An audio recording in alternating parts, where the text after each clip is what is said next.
Orang yang berpuasa, apabila dia berdiri di depan kita, tak ada siapa pun tengok, dia boleh tipu semua orang bahawa dia berpuasa. Beza dengan haji, beza dengan umrah, beza dengan zakat, beza dengan solat.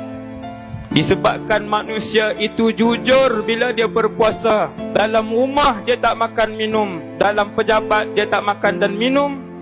Dia tinggalkan syahwat makan dan minum, antara syahwat yang paling seronok atas muka bumi Allah.